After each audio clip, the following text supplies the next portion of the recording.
UCC लेके आ रहे हैं, ये पॉलिटिकल गैल्वेनाइजेशन के लिए लेके आ रहे हैं। ये आरोप है आपके ऊपर। देखिए हाजिक जी इतनी देर तक बहस करने के बाद पहले अच्छी बातें कर रहे थे, अब देखिए बुलडोजर पे आ गए। बताइए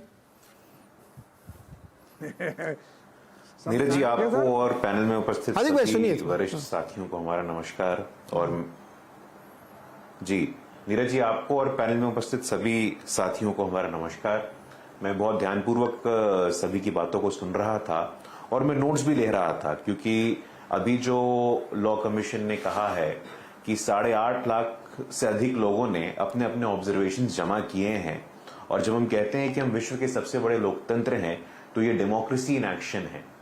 इसको हम डेमोक्रेसी इन एक्शन मानते हैं। जब कोई भी कानून बनाना होता है तो सलाह मशवरा ली जाती है, आपके प्लसेस, आपके माइनसेस, आपके सजेशंस, आपके सुझाव सब लिए जाते हैं।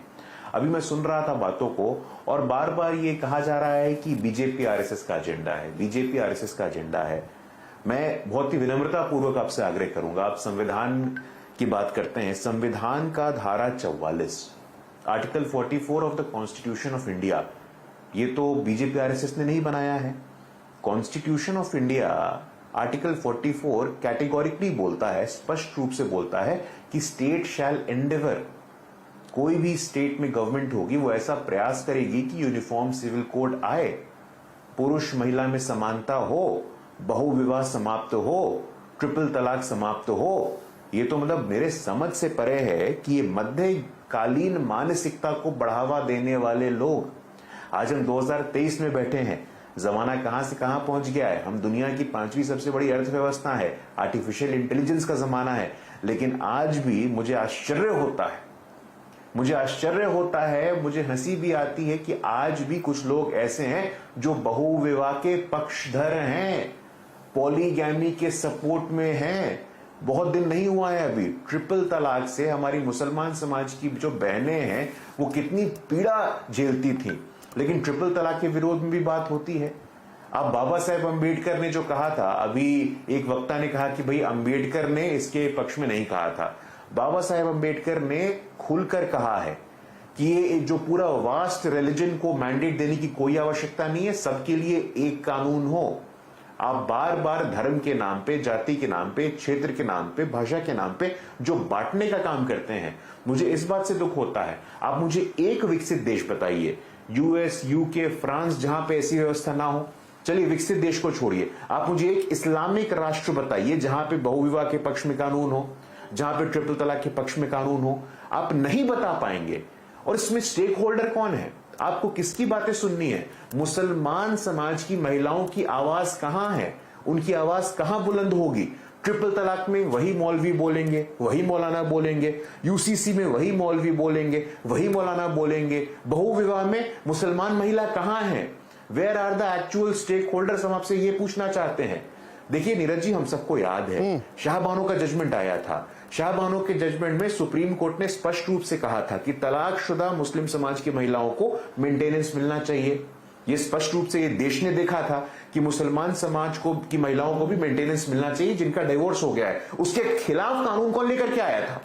उसके विरोध में सुप्रीम कोर्ट का इतना प्रोग्रेसिव, सुप्रीम कोर्ट का इतना प्रगतिशील निर्णय आया था, लेकिन इसके विरोध में भी रेडिकल इस्लामिक फंडामेंटलिस्ट फोर्सेस के दबाव में तब की कांग्रेस की सरकार ने उसके विरोध में कानून लेकर के आ गए थे। बड़ा ताज्जुब होता है। और प्रधानमंत्री जी ने कल बिल्कुल ही सटीक बात कही है कि लंबे समय से, जब से देश आजाद हुआ है, तो तुष्टीकरण की राजनीति, एक वर्ग को लुभाते रहो, तुष्टीकरण करते रहो, उसके जितने भी रेडिकल और फंडामेंटलिस्ट आइडियाज उनको प्रोपोगेट करते रहो। दुख होता है इस बात से।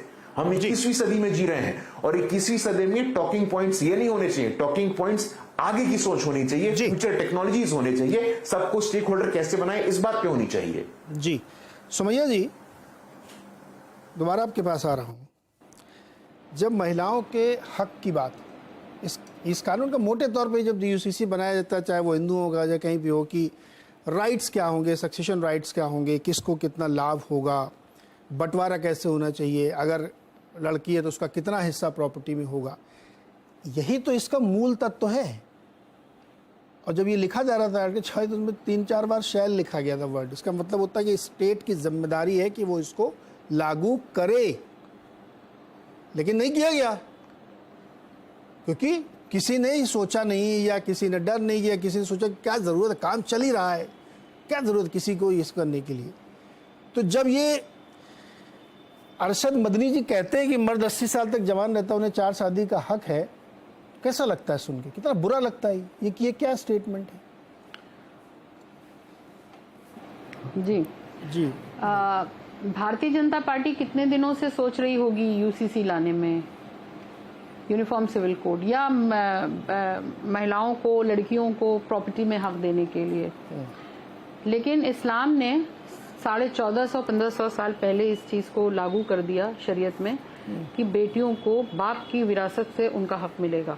ये कोई नया नहीं होगा हमारे लिए, ना हमें जरूरत है। हमारे पास ऑलरेडी एक कानून है जिसमें अगर हम अपनी शरीयत के हिसाब से देखें तो उसके हम दावेदार हैं, और लड़कियों को उनका हक मिलने की बात कही गई है इस्लाम में।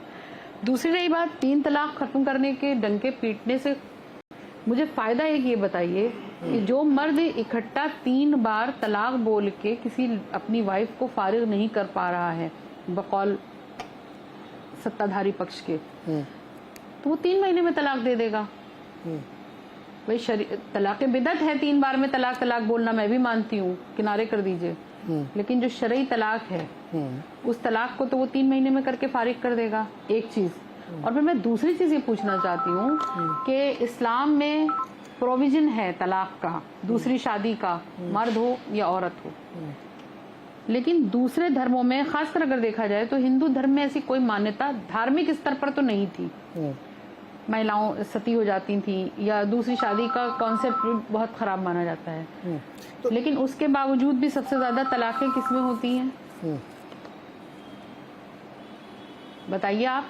तलाकों का जो उसको अडॉप्ट करना, इसका मतलब कहीं ना कहीं वो बेनिफिशियल दिखा ना लोगों को कि 2 लोग जब एक साथ जिंदगी गुजारने में असहाय हो जाएं, उनको समझ में ना आए, तो खूबसूरती से अपने रास्ते अलग करें। तलाक का विरोध कौन कर रहा है? क्या चीज क्या सुमैया जी बहुत अच्छा पॉइंट लेके, सुमैया जी तलाक होना चाहिए नहीं होना चाहिए तो डिबेट इन क्वेश्चन है ही नहीं।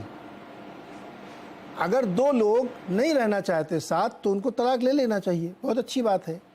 लेकिन 3 बार मैं तलाक बोल दूं, ये तो जुडिशियस हो गया ना मैडम। 3 भाई मैं वही तो बोल रही हूँ, 3 बार में छोड़िए, एक तरफ से 3 महीने में तलाक हो जाएगी। अरे मैं वही तो कह रहा हूँ, 1 महीने में भी क्यों? बीवी उसके साथ रहना नहीं चाह रही हो, 1 मिनट रुकिए, मैं यही तो मैं कह रही हूँ, इससे फायदा क्या हुआ उस 3 तलाक के हटने से? किससे? उससे फायदा ये हुआ कि जो इस तरह की घटनाएं होती थी वो रुकी। पहली चीज कि जो इंस्टेंटली आप लोग 3 बार जो लोग बोल के करते थे वो रुकी। अब आप कह रही हैं कि मैं जो असली प्रोसेस है कि गैप के बाद 3 बार बोलना है, वो भी जुडिशियस है।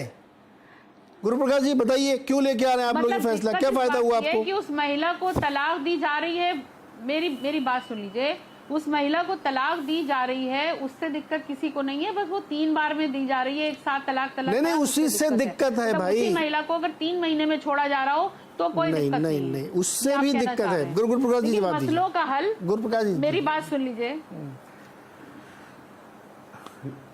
जी। गुरुप्रकाश जी देखिए, लगता है कि आपने मुझे मौका दिया है बोलने का। हाँ, आपने मुझे मौका दिया है। देखिए नीरज जी, बहुत ही दुख और पीड़ा की बात है कि शरीयत के पक्ष में भी यहाँ बातों को बोला जा रहा है।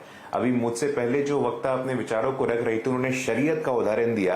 एक तरफ अफगानिस्तान में तालिबान है जो शरीयत के पक्ष में बोलता है, और दुर्भाग्य है हमारे देश का कि हमारे यहाँ भी कुछ लोग हैं जो शरीयत के पक्ष में बोलते हैं कि शरीयत अच्छा था। आज भी कुछ लोगों को शरीयत अच्छा लगता है। ये सुन करके मेरे अंदर का जो प्रगतिशील व्यक्ति है उसको बहुत दुख हो रहा है, पहली बात। दूसरा, आपने कहा कि भाई इसका फायदा क्या हो रहा है। एक सर्वे है मैडम, एक सर्वे के अनुसार 80% मुसलमान महिलाओं ने इसके पक्ष में बोला है कि जब से ट्रिपल तलाक को हटाया गया है तब से 80% मुसलमान महिलाएं इसकी पक्षधर रही हैं। लेकिन जिसके तरफ मैं पहले भी संकेत कर रहा था कि लंबे समय तक धारा 370 के हटने का विरोध किसने किया? इन्हीं लोगों ने किया। धारा 370 के हटने के परिणाम स्वरूप क्या हुआ? वहां के मुसलमान समाज की महिलाओं के लिए भी कल्याणकारी योजना की शुरुआत हुई। वहां पे जो पसमानदा समाज के लोग हैं, जो 90% मुसलमान समाज के लोग हैं, उनको लाभ होगा कि नहीं होगा? उनको बोलने का अधिकार है कि नहीं है? आखिरकार आप लोग संपूर्ण मुस्लिम समाज की ठेकेदारी आपको किसने दी है?